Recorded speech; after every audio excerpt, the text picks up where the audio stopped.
Hello मेरे प्यारे बच्चों। आज मैं डिस्कस करने जा रहा हूँ क्लास 9 का जो सब्जेक्ट आपका विज्ञान है यानी कि साइंस है, उसका मॉडल पेपर कराने जा रहा हूँ, जिसका आप लोगों का बेसब्री से इंतजार था। वो समय आ चुका है।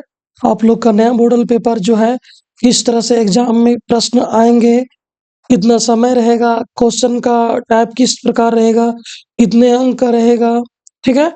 तो वो सारे चीज यहाँ पे दिया हुआ है, इसे हम लोग समझते हैं। और क्लास 9 के फाइनल एग्जाम को देखते हुए ये मोस्ट इम्पोर्टेंट हो जाता है, वेरी वेरी इम्पोर्टेंट हो जाता है। आप लोग इसे आराम से देखिएगा और देखने के बाद इसको कंप्लीट करके अपने एग्जाम में जाइए और वहां से आप लोग अपना एक्सपीरियंस जो भी होता है उसके बाद आप लोग शेयर कीजिएगा, ठीक है। तो देखिए यहाँ पे कुछ सामान्य निर्देश दिया गया है। इस प्रश्न पत्र में कुल 40 प्रश्न है, ठीक है। सभी प्रश्न अनिवार्य है। प्रत्येक प्रश्न के लिए 2 अंक निर्धारित है। हाँ मेरे प्यारे बच्चों, जो आपका 40 क्वेश्चन है, इस बार 2 मार्क्स करके यानी कि वो कितना बन जाएगा आपका 80 मार्क्स का बनने वाला है, ठीक है। तो इस पे ध्यान दीजिएगा। प्रत्येक प्रश्न के लिए 4 विकल्प दिए गए हैं, ठीक है। तो आप इस कैटेगरी को फॉलो कीजिएगा और इस तरीके से तैयारी कीजिएगा, ठीक है। और प्रत्येक गलत उत्तर के लिए कोई ऋणात्मक अंक नहीं है। और सभी प्रश्न के लिए 4 विकल्प हैं। कितने विकल्प हैं? 4 विकल्प हैं। ABCD करके ऑप्शन में रहेगा, आप लोग जो सही है उसे कलर कर सकते हैं, ठीक है। नेक्स्ट क्वेश्चन की यानी कि हम लोग अब क्वेश्चन की ओर बढ़ते हैं। तो जो जो बच्चे इंग्लिश में हैं वो इंग्लिश में भी पढ़ेंगे और इंग्लिश में भी आंसर करेंगे उसका, और जो बच्चे हिंदी के हैं वो हिंदी से करेंगे। तो इसमें पहला क्वेश्चन जो है वो क्या है? खरपतवार फसल के पौधों को खरपतवार फसल के पौधों को कैसे प्रभावित करते हैं? यानी कि खरपतवार फसल के पौधों को प्रभावित करते हैं।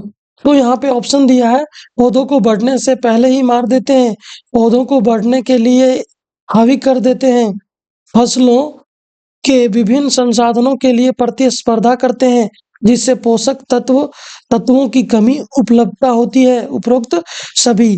तो यहाँ पे जो आपका राइट आंसर होगा वो ऑप्शन नंबर सी होगा। अब क्यों होगा, इसे थोड़ा सा बारीकी से समझ लेते हैं। कि हम लोग कोई भी खेती करते हैं, चाहे वो धान हो या किसी भी प्रकार का कोई खेती हो, ठीक है। तो उसमें जो अनावश्यक जो जड़ होते हैं यानी कि अनावश्यक पौधे जो होते हैं वो तैयार हो जाते हैं। और वो क्या करते हैं, जैसे धान की खेती में देखते होंगे कि धान की खेती से खेत से जाते हैं, वो अलग जो घास होता है उसको निकालते हैं, ठीक है, यानी कि बाहर निकालते हैं। तो उसी को हम लोग क्या बोलते हैं? खरपतवार। वो क्या करता है कि जो मेन धान के जो जड़ को मिलना चाहिए जो पोषक तत्व, वो उसे ना मिलकर खरपतवार को मिल जाता है और उससे धान कमजोर हो जाते हैं, चाहे कोई भी फसल कमजोर हो जाती है। इसीलिए इसका ऑप्शन जो होगा वो बिल्कुल राइट आंसर हो जाएगा बच्चों। फसलों के विभिन्न संसाधनों के लिए प्रतिस्पर्धा करते हैं, जिससे जिससे पोषक तत्वों की कम उपलब्धता होती है। नेक्स्ट क्वेश्चन की ओर आगे बढ़ते हैं। पोल्ट्री पक्षी की विदेशी नस्ल जिसमें अंडे देने की क्षमता अधिक होती है, ठीक है। एक पोल्ट्री पक्षी है, पोल्ट्री पक्षी, और उसमें जो ऐसी है कि विदेशी नस्ल की है जिसमें क्या है, अंडे देने की क्षमता अधिक है। तो वो कौन है? तो वो है आपका व्हाइट लिगार्न। अब ये जो पंछी है, ये क्या करती है, ये लगभग जो है, ये वर्ष यानी कि एक वर्ष में लगभग कितने वर्ष में, एक वर्ष में ये लगभग 280 से 320 अंडे तक देती है।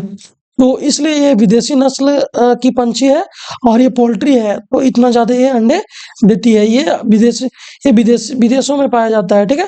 नेक्स्ट क्या है? नेक्स्ट क्वेश्चन की ओर आगे बढ़ते हैं हम। नेक्स्ट क्वेश्चन के लिए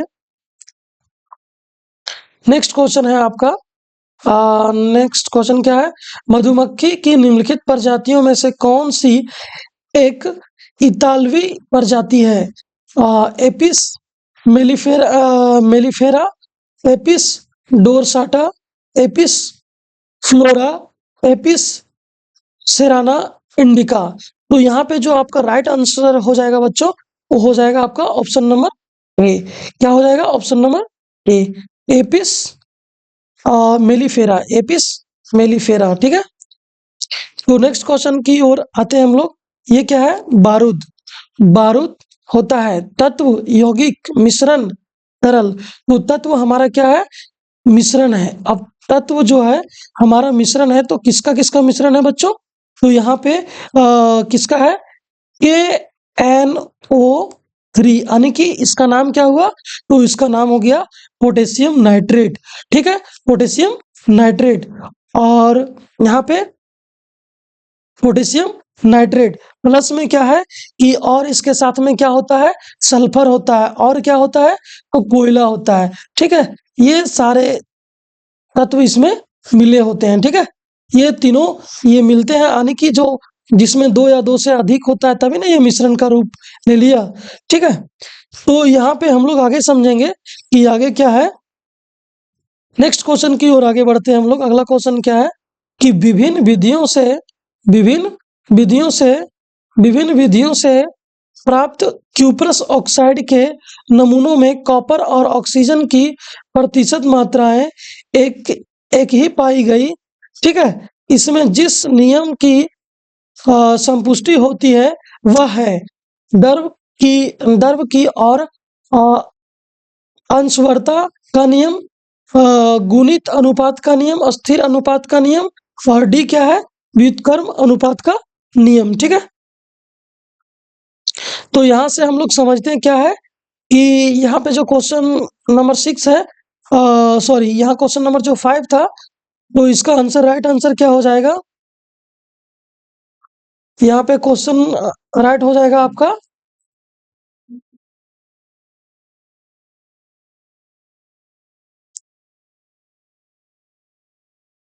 हेलो